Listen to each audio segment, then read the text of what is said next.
Hello everyone.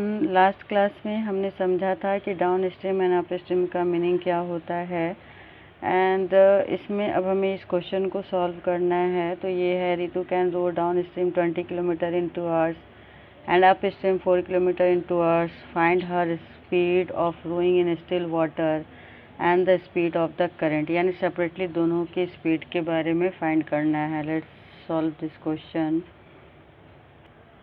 अभी इस question 3.6 के क्वेश्चन नंबर सेकंड के फर्स्ट पार्ट में हमने मान लिया है कि let the speed of Ritu rowing in still water be x kilometre per hour and the speed of water और करंट, या तो वाटर या करंट दोनों कर सकते हैं, y किलोमीटर पर आवर मैंने मान लिया।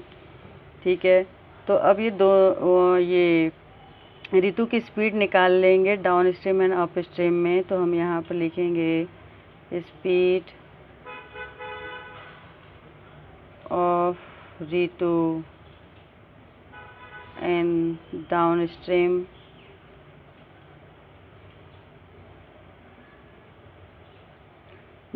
में इसकी स्पीड क्या हो जाएगी, क्योंकि वो वाटर के फ्लो के डायरेक्शन में फ्लो कर रही है। मैंने आपको बताया था दोनों का डायरेक्शन सेम है, तो दोनों की स्पीड क्या हो जाएगी, तो ऐड हो जाएगा। ये हो गया आपका किलोमीटर पर आवर। सिमिलरली आप यहाँ पर लिखेंगे इन अपस्ट्रीम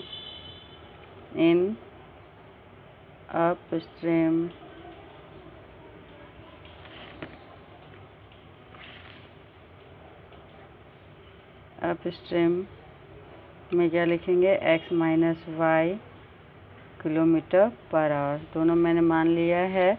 अब अकॉर्डिंग टू क्वेश्चन आपको पता है कि स्पीड इक्वल टू क्या होता है, डिस्टेंस बाय टाइम होता है। तो इस क्वेश्चन में आपको स्पीड पता है, टाइम पता है, डिस्टेंस आपको पता है। बस इस रिलेशन को पुट करके हम क्या कर सकते हैं, ये दोनों x एंड y क्योंकि अलग अलग निकालना है, उसकी वैल्यू निकाल सकते हैं। तो रितु की स्पीड अप स्ट्रीम या डाउन स्ट्रीम में अगर आप रखते हो, if in down stream, case 1, in down stream की कंडीशन जो हमारे दे रखी है कि उसकी स्पीड जो होगी क्या होगी, x प्लस वाई। डिस्टेंस जो उसने कवर किया वो 20 किलोमीटर। कितने टाइम में कवर किया, तो 2 आवर में कवर किया। मैंने ये सारा वैल्यू पुट कर दिया है। ठीक है, यहाँ से देखो 2 से ये 10 कैंसिल हो गया। ठीक है, अब ये आपके पास आ गया equation x plus y is equal to 10। ये आपका फर्स्ट इक्वेशन हो गया। नेक्स्ट जो है इन अप स्ट्रीम केस में सेम पुट करेंगे। ये दोनों का क्या हो जाएगा, अपोजिट डायरेक्शन में ये मूव कर रही है करंट के। तो x minus y is equal to कितना डिस्टेंस कवर किया उसने, 4 किलोमीटर। कितने टाइम में कवर किया, 2 आवर में। ये डिस्टेंस अपॉन टाइम हो गया, 2 से ये कैंसिल हो गया, 2 टू जा 4। तो यहाँ पे आपके पास इक्वेशन आ गया x minus y is equal to 2। This is your second equation. ये फर्स्ट इक्वेशन हो गया, ये सेकेंड इक्वेशन हो गया। अब यहाँ से एलिमिनेशन मेथड का यूज़ करके हम इसे सॉल्व कर लेंगे। ठीक है, तो ये हो गया आपके पास x minus y x plus y is equal to 10 and ये हो गया आपके पास x minus y is equal to 2। Elimination method से हम इसे सॉल्व कर लेते हैं। ये y कैंसिल हो गया, कोफिशिएंट सेम है, अपोजिट साइन भी है। अब इन दोनों को ऐड कर लिए तो आप हो गया 2x is equal to 10 plus 2 12 हो गया। 2 से ये 12 कैंसिल हो गया 6 टाइम में, तो x का वैल्यू हो गया 6। ठीक है, एंड नाउ हमें y की वैल्यू निकाल लेते हैं। तो इक्वेशन आपको ये फर्स्ट एंड सेकंड किसी में पुट कर लोगे, तो put in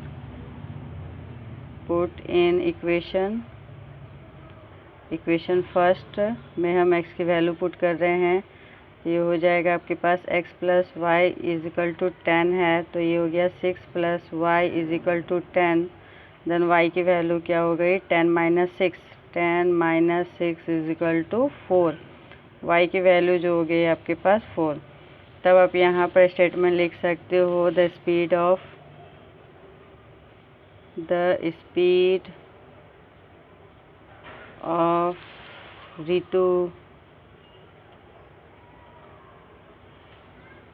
Ritu in rowing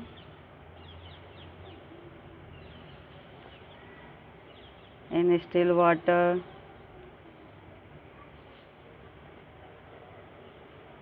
B कितना है, एक्स की वैल्यू आपने माना था स्टिल वाट, ये हो गया आपका 6 किलोमीटर पर आवर, ये आपने एक्स माना था तो ये एक्स की वैल्यू हमने यहाँ पुट कर दी। एंड फ्लो ऑफ करंट या स्पीड ऑफ करंट,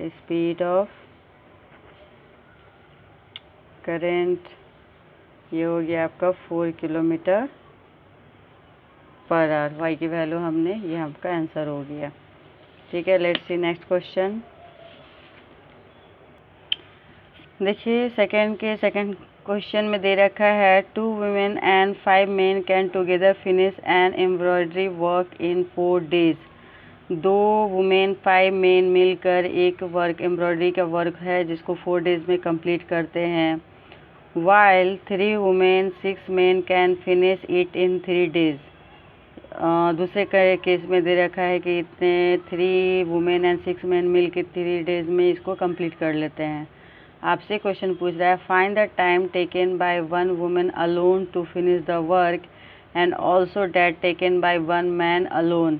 अब ये दोनों का सिंगल आपको बताना है कि अगर एक सिंगल वुमेन काम करेगी तो कितने दिनों में कंप्लीट करेगी, या फिर एक सिंगल मैन अगर करता है इस काम को, एम्ब्रॉयडरी वर्क को, तो उसे कितने दिनों में कंप्लीट करेगा। ये हमें क्वेश्चन पूछ रहा है। तो जो यहाँ लास्ट में पूछता है उसे ही हम सबसे पहले एक्स एंड वाई सपोज कर लेते हैं। तो यहाँ पर करते हैं, यहाँ पे सपोज कर लेते हैं let 1 women can finish work alone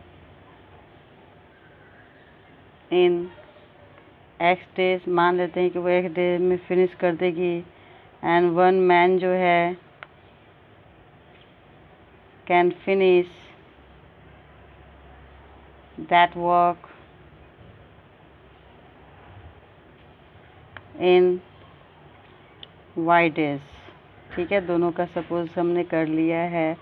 अब इसमें देखो कि इसको निकालने के लिए हमेशा जब टाइम एंड वर्क की केस आता है, ठीक है, कभी भी इस क्वेश्चन में, तो हम इसे डायरेक्ट सॉल्व नहीं कर सकते हैं। तो इससे क्या होता है कि हम इसके काम के हिस्से को निकालते हैं, इसके पार्ट को निकालते हैं।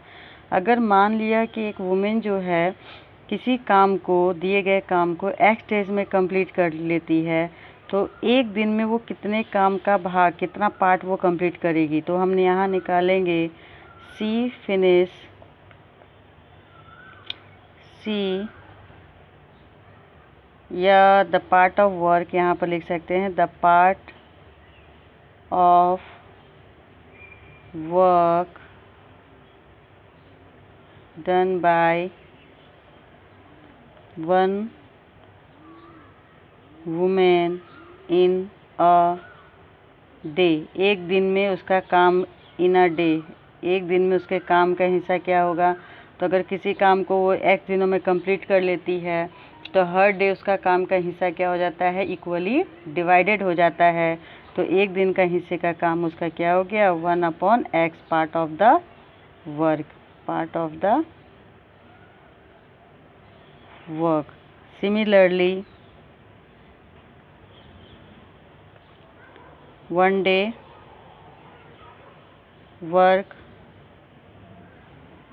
ऑफ मैन का एक दिन का काम क्या हो जाएगा, तो ये 1/y हो गया। ठीक है, अब ये देखो कि ये दोनों का एक दिन का काम हो गया कि 1/x पार्ट एक वुमेन करती है, 1/y पार्ट एक मैन करता है।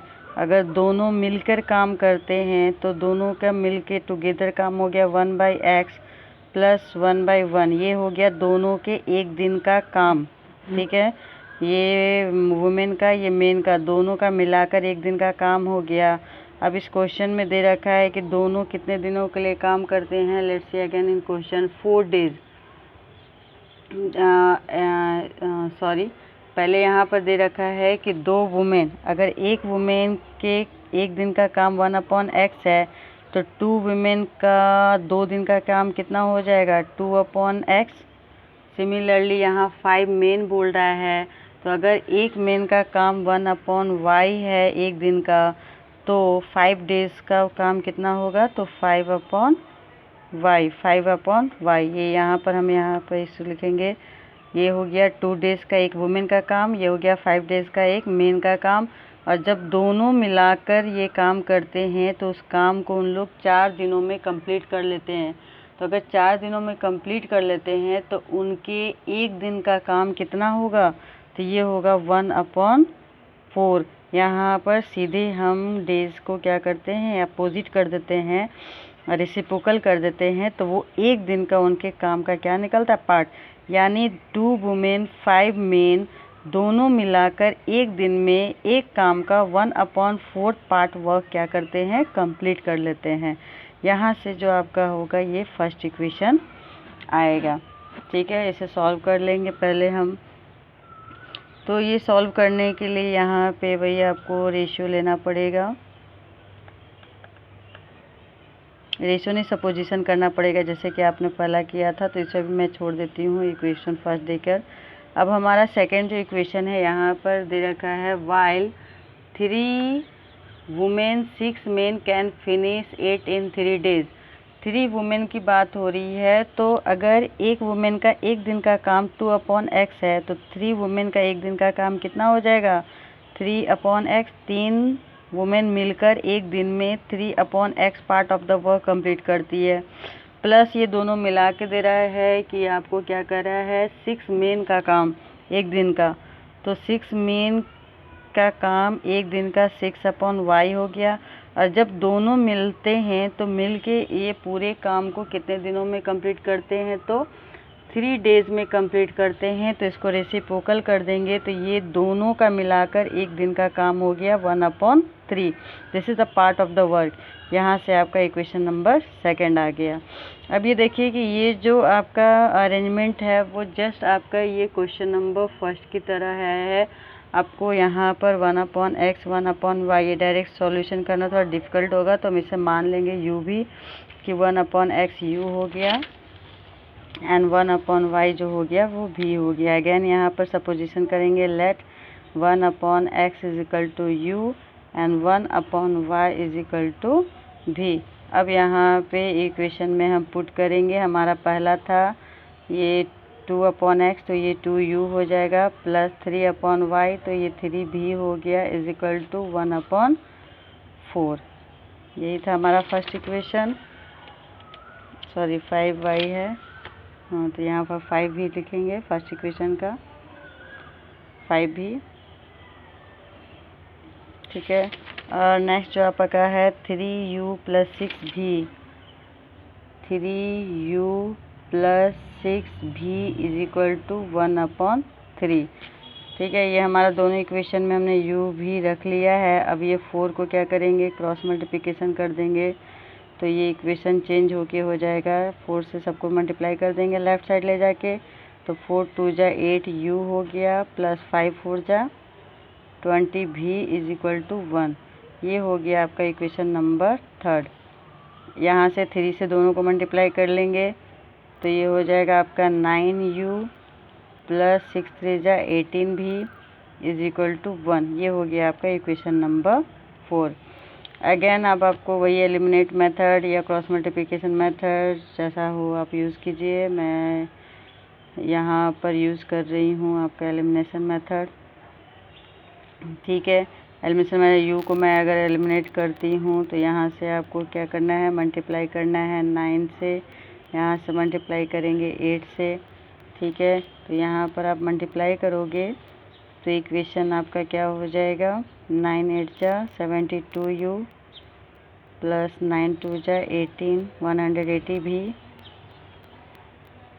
इज इक्वल टू 9 एंड ये हो गया आपका 72u प्लस 18 8 जा हो गया आपका 8 8 जा 44,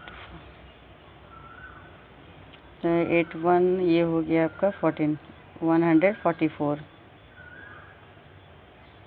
अभी हम इसे नेक्स्ट क्लास में कंटिन्यू करेंगे। ये हो गया 8, यहाँ से आगे आप कर लोगे। आई होप एलिमिनेट मत करके u v की वैल्यू निकालनी है। और जब यू वी की वैल्यू आपकी आ जाएगी तो फिर जैसे आप सिमिलरली बाकी क्वेश्चन में करते आए हो वही आपको करना है। बाकी हम नेक्स्ट क्लास में बात करेंगे, नेक्स्ट सेशन में। ओके।